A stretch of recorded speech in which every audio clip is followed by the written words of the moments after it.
ನಮಸ್ಕಾರ ಸ್ನೇಹಿತರೆ, ಇವತ್ತು ನಾವು ಕರ್ನಾಟಕದ ಹೃದಯದಲ್ಲಿರುವ ವಿಶ್ವಪ್ರಸಿದ್ಧ ಸ್ಥಳ ಹಂಪಿ ಬಗ್ಗೆ ಒಂದು ಅದ್ಭುತ ಕಥೆಯನ್ನು ಕೇಳೋಣ. ಇಲ್ಲಿನ ಪ್ರತಿಯೊಂದು ಕಲ್ಲು, ಬಂಡೆಯೂ ಮತ್ತು ಗೋಡೆಯೂ 1000 ವರ್ಷಗಳ ಇತಿಹಾಸವನ್ನು ತನ್ನೊಳಗೆ ಹುದುಗಿಸಿಕೊಂಡಿದೆ. ಹಂಪಿ ಅಂದ್ರೆ ಕೇವಲ ಬಂಡೆಗಳ ಗುಡ್ಡ ಅಲ್ಲ, ಇದು ಒಮ್ಮೆ ವಿಶ್ವವನ್ನು ಬೆರಗುಗೊಳಿಸಿದ, ವೈಭವದಿಂದ ಮೆರೆದ ಒಂದು ಭವ್ಯ ಸಾಮ್ರಾಜ್ಯದ ನಿಜವಾದ ಸಾಕ್ಷಿ. ಇಲ್ಲಿನ ಕಲ್ಲಿನ ರಥವು ಕೇವಲ ಒಂದು ಶಿಲ್ಪವಲ್ಲ, ಅದು ಒಂದು ಶ್ರೇಷ್ಠತೆಯ ಸಂಕೇತ. ಇತಿಹಾಸ: ಸಾಮ್ರಾಜ್ಯದ ಉದಯ. ಹಂಪಿ ಎಂದರೆ ವಿಜಯನಗರ ಸಾಮ್ರಾಜ್ಯದ ರಾಜಧಾನಿ. 14ನೇ ಶತಮಾನದಲ್ಲಿ ಹರಿಹರ ಮತ್ತು ಬುಕ್ಕ ಎಂಬ ಸಹೋದರರು ಈ ಸಾಮ್ರಾಜ್ಯವನ್ನು ಸ್ಥಾಪಿಸಿದರು. ದಕ್ಷಿಣ ಭಾರತದಾದ್ಯಂತ ತಮ್ಮ ಸಾಮ್ರಾಜ್ಯವನ್ನು ವಿಸ್ತರಿಸಿ ಇದೊಂದು ಶಕ್ತಿಶಾಲಿ ಸಾಮ್ರಾಜ್ಯವಾಗಿ ಬೆಳೆಯಿತು. ಈ ಸಾಮ್ರಾಜ್ಯಕ್ಕೆ ಬಂದ ರಾಜರು, ವಿಶೇಷವಾಗಿ ಶ್ರೀಕೃಷ್ಣದೇವರಾಯರು, ಹಂಪಿಯನ್ನು ಅಷ್ಟು ಶ್ರೇಷ್ಠವಾಗಿ ಕಟ್ಟಿಸಿದರು. ಆ ಕಾಲದಲ್ಲಿ ಹಂಪಿ ಭಾರತದ ರೋಮ್ ಅಂತ ಕರೆಯಲ್ಪಟ್ಟಿತ್ತು. ಇಲ್ಲಿಗೆ ಚಿನ್ನ ಬೆಳ್ಳಿಯ ವ್ಯಾಪಾರಕ್ಕಾಗಿ ಹೊರಗಿನ ದೇಶಗಳ ಜನರು ಬರುತ್ತಿದ್ದರು. ನೀವು ನಂಬಲು ಸಾಧ್ಯವಾಗುವುದಿಲ್ಲ, ಹಂಪಿಯ ಬೀದಿಗಳಲ್ಲಿ ಚಿನ್ನದ ವ್ಯವಹಾರ ನಡೆಯುತ್ತಿತ್ತು.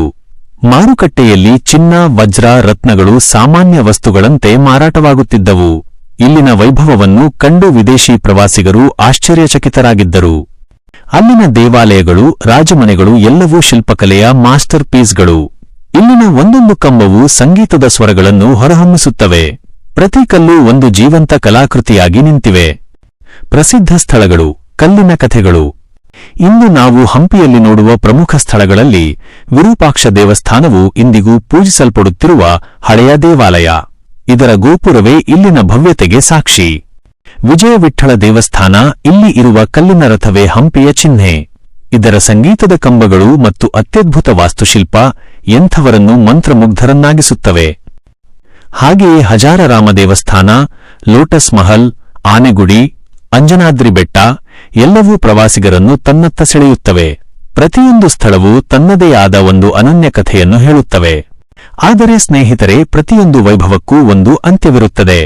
1565ರಲ್ಲಿ ನಡೆದ ತಾಳಿಕೋಟೆ ಯುದ್ಧದಲ್ಲಿ ವಿಜಯನಗರ ಸಾಮ್ರಾಜ್ಯವು ಸೋತ ಮೇಲೆ ಹಂಪಿಯ ಕರಾಳ ದಿನಗಳು ಆರಂಭವಾದವು. ನಂತರ ಶತ್ರುಗಳು ಹಂಪಿಯ ವೈಭವವನ್ನು ಸಂಪೂರ್ಣವಾಗಿ ನಾಶ ಮಾಡಿದರು. ಬೆಂಕಿ ಹಚ್ಚಿ, ಲೂಟಿ ಮಾಡಿ ಈ ಭವ್ಯ ನಗರವನ್ನು ಬೂದಿ ಮಾಡಿದರು. ಇಂದಿಗೂ ನಾವು ನೋಡೋದು ಅದೆಲ್ಲ ಕೇವಲ ಆ ವಿನಾಶದ ದುಃಖಕರ ಕುರುಹುಗಳು. ಆದರೆ ಹಂಪಿಯ ಕಥೆ ಇಲ್ಲಿಗೆ ಮುಗಿದಿಲ್ಲ. ಇಂದು ಹಂಪಿ ಯುನೆಸ್ಕೋ ವಿಶ್ವ ಪರಂಪರೆ ತಾಣ.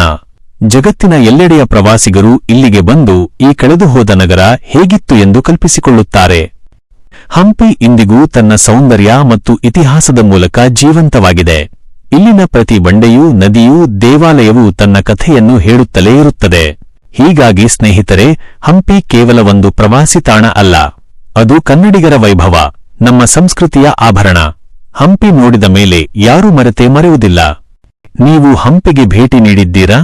ಹಂಪಿಯಲ್ಲಿ ಯಾವ ಸ್ಥಳ ನಿಮಗೆ ಹೆಚ್ಚು ಇಷ್ಟವಾಯಿತು? ನಿಮ್ಮ ಅನುಭವಗಳನ್ನು ಕಾಮೆಂಟ್ನಲ್ಲಿ ಬರೆದು ತಿಳಿಸಿ. ಮುಂದಿನ ವಿಡಿಯೋದಲ್ಲಿ ಮತ್ತೆ ಸಿಗೋಣ. ನಮಸ್ಕಾರ.